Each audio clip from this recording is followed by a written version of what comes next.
Freak Nation, he is back. Josef Newgarden, two-time Indy 500 winner and three-time WWTR Oval race winner, joining us here in the Freak Nation. And you're doing one of those snappy little PR tours for Worldwide Technology Raceway. I think it's just because you know how to steal all their damn money, Josef Newgarden, with those race wins there. It's been a good track to us for sure. We've always had good cars there. Historically, too, if you look at it for Team Penske, they've had a lot of success around that track. So, like coming here, it's a sports town, and they do a great job. So, yeah, excited that we're coming back in June this year, which is a change up in the date. It's gonna be on Father's Day. So, if you like going to the racetrack with your dad, or you need an idea for Father's Day, it's definitely gonna be, one of those events you can think about now. So basically, end of story right there. I mean, I know a lot of you IndyCar guys are dads, but now that weekend's going to be all about COTA. Yeah, I mean, I don't know the plan yet for June, but yeah, I mean, I'm going to have them there, and it'll be a fun time. Oh, wait a minute. You say you don't know the plan yet for June. So COTA clearly doesn't travel, COTA being your son, of course, doesn't travel with you to every race. But when do you put your family plans together with your racing schedule? Oh, man, it's week to week. A lot of times I try not to look too far past 4 weeks out, and then things get really dialed in 2 weeks out. And then in racing, there's always the week of changes. I feel like that's just the cadence. But 4 weeks out, it's hard to go past that, is what I found. Oh, wow. His name is Josef Newgarden, of course, two-time Indy 500 winner, getting set for the road course, joining us here in the Freak Nation. And one thing that I want to touch upon is Chris Blair, of course, runs that freaking track. Okay, look, he likes to think he does with WWTR. And he's put a video out there, Joseph, about all these people talking about they want more oval races. Well, then show the hell up at these oval races and fill those stands, right? Yeah, I mean, I think a lot of places that we go to, we see great support. Obviously Indy is its own thing. I mean, it's never been bigger in a lot of ways. It's really impressive. I mean, we're all excited for the month of May. Every year we get excited for it.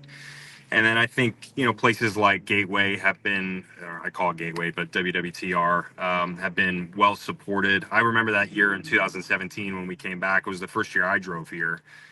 And my goodness, it was such a great atmosphere. So, yeah, I think it's hit or miss at times. But then, Milwaukee last year, I didn't know what we were going to get. And it was an incredible showing from everybody that came out. So, I love the balance. I'm always for that. I think IndyCar it's the best of mixes. You're trying to get a nice mix between road, street, and oval. So we always need to have that. But we need to have, good oval events on top of the Indy 500. We always want to see that. And I believe it's building. I really, truly do. I mean, we could say this from 10 years ago, from 20 years ago, whatever. The diversity in the IndyCar schedule is second to none. No other series can claim that. So I'm saying that to ask you, does it bother you sometimes, like F1 was just in Miami, when people say the best drivers in the world are in NASCAR, the best drivers in the world are in IndyCar? I meant Formula One. Nobody has the diversity in schedule. Nobody has the mechanisms that you need to conquer in order to become a champion that IndyCar does. Does that sort of thing rub you the wrong way? I mean, not really. I think it just, everyone's trying to plant their flag, right? It's marketing at the end of the day. Everyone's going to come up with their tagline. And so I got a lot of respect for all the championships that we have in the world.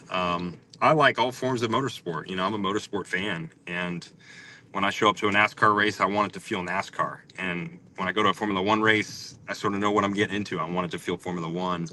And I hope people have a sense of what an IndyCar race is. It's something that can be very captivating, especially if you go to, certain racetracks really bring the captivation. But yeah, that stuff doesn't bug me. I just think, we all need to be raising the ship up here for motorsports, and I think we're in a good spot. I really do. I like what everybody's doing at the moment. I think we've got some, good mix to go around, and the more action that we have going on, just as a motorsport fan, it's always more fun for each and every one of us. Yeah, I think Grady Bernard was the president that said that a while back. All boats rise on a high tide. And it's true.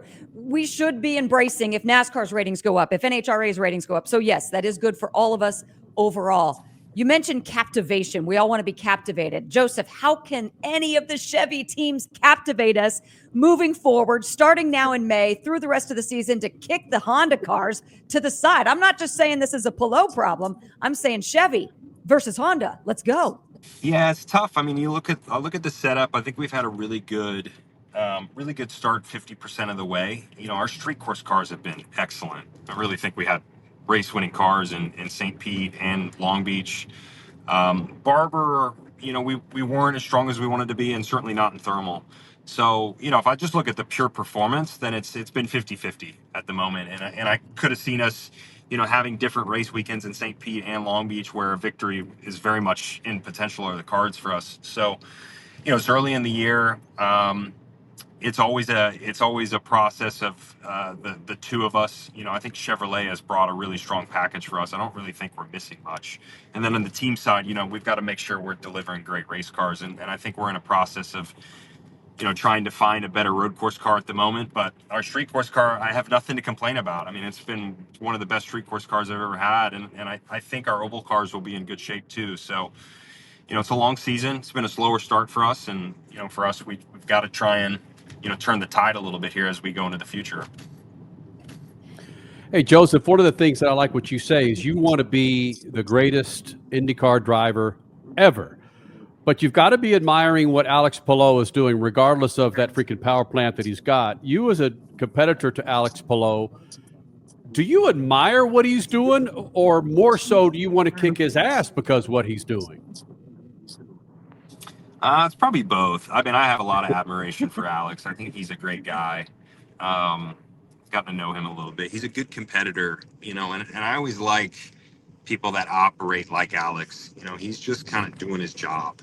And, you know, he loves to win, you know, and he's consistent. He's there every weekend. So I like competing against people like him. You know, he reminds me a lot of, from a competition standpoint, he reminds me a lot of Pato. You know, when I race these type of guys on track, it's always fierce. Like, it's always kind of to the limit, but not over it.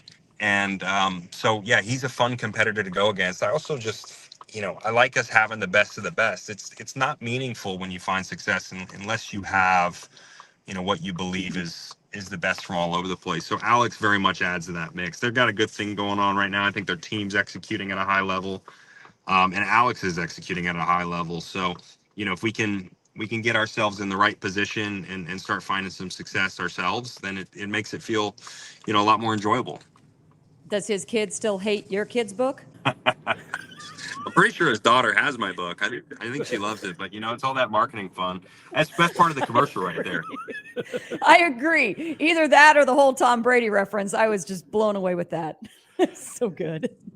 Hey, Josef, I know you're headed to the airport, but coming up next year in Arlington, Texas, IndyCar will be running, and I think you might need to change your tune a little bit about Whataburger. Whataburger needs to become your favorite freaking burger when you head to Texas, my friend.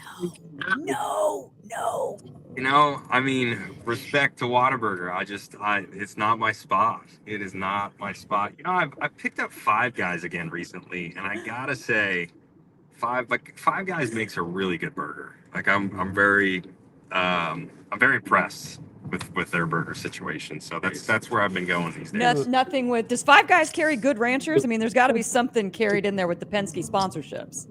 I don't know that we do, but you know, they should. I mean, Good Ranchers, they bring the meat, as everybody knows. Scotty carries the wagon. So yeah, if you're at home, if you're not out and about, definitely get your Good Ranchers.